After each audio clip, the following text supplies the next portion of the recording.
Hello, my name is Rich Howard, owner of Architectural Builder Supply. This video is to bring you a closer look at the transatlantic number SF196-AL. This is a flush bolt. This is a flush bolt that you'll very commonly see installed, I think exclusively seen in aluminum storefront material. It would not be appropriate nor even possible to install this in a wood door because of how these mounting tabs are where they're located and how it's designed. You could use it in a steel door if you really wanted to. You could certainly make that work.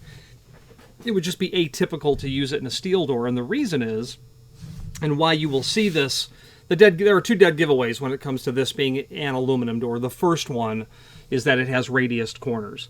Radiused corners are achieved when you are using a router to route the preparation. Obviously, think of wood doors when it comes to routers, but routers are, of course, standard for aluminum as well. So aluminum doors and frames are prepped using routers as well, round router bits. So aluminum, that's the first dead giveaway, that it's a radiused corner. The other one is that it is a radiused edge to the face of the flush bolt. That you would see exclusively, not exclusively, that you would most absolutely see in aluminum storefront doors. You would see radiused edges in wood doors as well, but you're not going to see this type of flush bolt because you wouldn't be able to get it installed. You can't get this installed into a wood door because of how you would have to machine the unit. Using it in a hollow metal door, to achieve a radiused cut like that at the edge, I'm not sure, that you really want to put yourself through the effort of drilling 4 holes and then jigsaw cutting to each of those holes to make those radiused corners. So aluminum storefront is where you will see this. Now, this is one of 2 that Transatlantic has available in terms of the offset. This is the 1/4 inch offset. And offset is measured from the mounting tab to the face of the edge. There's 1/8 inch and then 1/4 inch. This is the 1/4 inch version. Okay, so when you are looking to replace your flush bolt, you're gonna want to check 4 things. Here they are: the overall height, about 4 3/16. The overall width, about 7/8, maybe just heavy on that. The fact that it will have obviously radiused corners, but that's not going to be included as one of those, one of the 4. The center to center of the mounting hole appears to be about 5 3. They have it at 5 7/32, so basically 5 1/4, just shy on 5 1/4. Then the last thing you'll need to check on is, what is that offset? Is it 1/8 or 1/4 inch?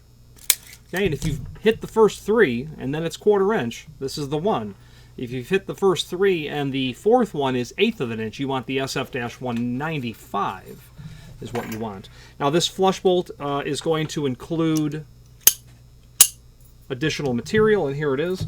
It's going to have, of course, the threaded rod. That's going to be typical 1/4-20 threaded rod. They say that this is a 12-inch rod. It doesn't measure 12 inch at all, a 12-inch rod. Flush bolts are measured from the top or bottom of the door to the center of the faceplate. It can be 12 inch, it can be 18 inch, 24 inch, 30, 36. It can be anything you want because it's 1/4-20 rod. You can buy threaded rod and cut it to length. But when they give you the size of a manual flush bolt, they're literally referring to the top of the door or bottom of the door to the center of the faceplate. And we could easily accomplish 12 inch on this. I just have it threaded in a bit further than it would necessarily need to be. So I could back that out and increase that dimension. Okay, because again, the rod, actually I don't believe that I stated, but this rod is about 11 inch in length, and it threads into this end here. So we'll measure that rod. Yeah, about 11 inch, just heavy on that. This is going to include a hex nut, and I would, if I was installing this, thread that down. Once I got that into position, I would then counter tighten that nut to keep that secure so that it didn't rotate. Okay, the next thing that we have included is the bolt head. They say that this is made of nylon so that it works smoother. I would say it's made of nylon because it's less expensive. It's true that it will certainly work smooth being nylon, but nylon, of course, doesn't tolerate too much use beyond what it was designed for. You would want to accidentally stumble into the door or push it thinking that it was unlocked. So you'll thread that onto the end of your bolt. The next thing that comes along is the rod guide, and that's going to prevent that square bolt head basically from rotating, which you certainly want. Now there are 4 screws in here, and one of them is a mystery screw. I don't know why it's here. You'll get 3 screws, these machine screws. You'll need 2 for here. And then the third is going to be through the face of the door and then into the guide. Okay, I'm not going to tighten that because I don't want to cut the threads in this plastic.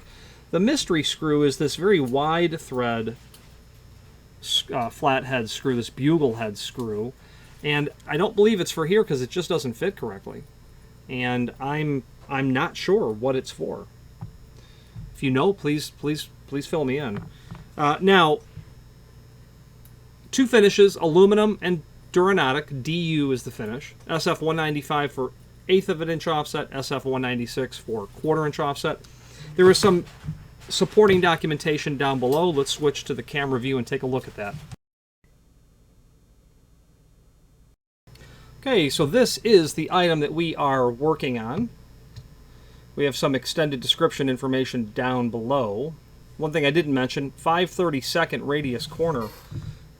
So going to be just heavy on 1/8 of an inch radius. Yeah, if that's what they say.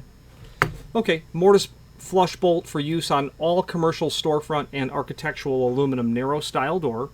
Easy installation and replaces most brands of storefront flush bolts. You know, it's the dimensions that you're trying to match. 12-inch rod, 1/4 inch offset, 15/16 by 4.5, 5/32 radius, 5 7/32 center to center on the screw holes. Square nylon bolt, nylon keeper, and fasteners. Product brochure. That product brochure here is the transatlantic product data. This has got to be 20 plus years old, but nonetheless, it's the original section of that older catalog where all of this came out of. So very handy to be able to refer to. And actually, it has very much come in use because I've ordered the SF 195 from the vendor, and they didn't know what they needed to ship because they didn't apparently have an older catalog. Well, here's the older catalog.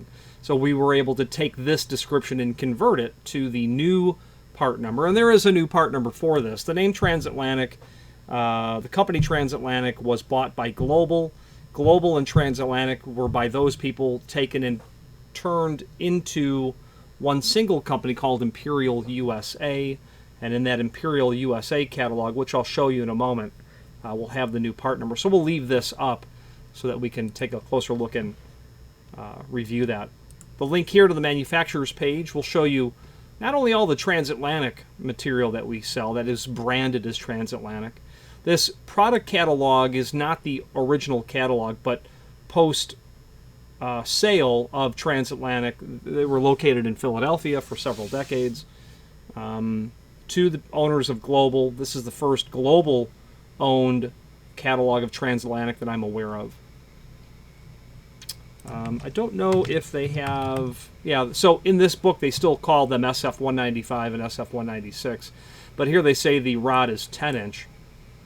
It's neither 10 nor 12 in terms of the rod length. Handy document for research purposes, I suppose. Now, speaking of that, we can get to the manufacturer's page in our site and then search for Imperial USA, as we have here. Now, this is going to be the current version of the hardware that is on top of these two marketing or branding names. And as we scroll through here, we will certainly be able to look at all of the material that they have. I noticed that storefront hardware was on about page 68, so let's take a look and see what they call those flush bolts now. pivots, obviously. Hinge reinforcing plates. We stock these. Those are nice to have.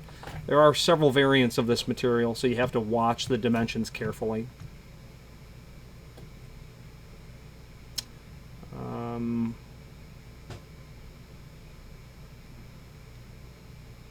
There we go. So, new part numbers, TH1100-FB, and then the numerical value will define the backset and the rod length. Aluminum and Duranodic. Same material, they've just concocted new part numbers, and that's what you have here. The one item of note in this catalog would be their ED501 exit device. I would highly recommend that you consider this when you are looking for a very robust yet inexpensive exit device. I've had nothing but absolute success with this item for decades. Let's wrap up this video on camera.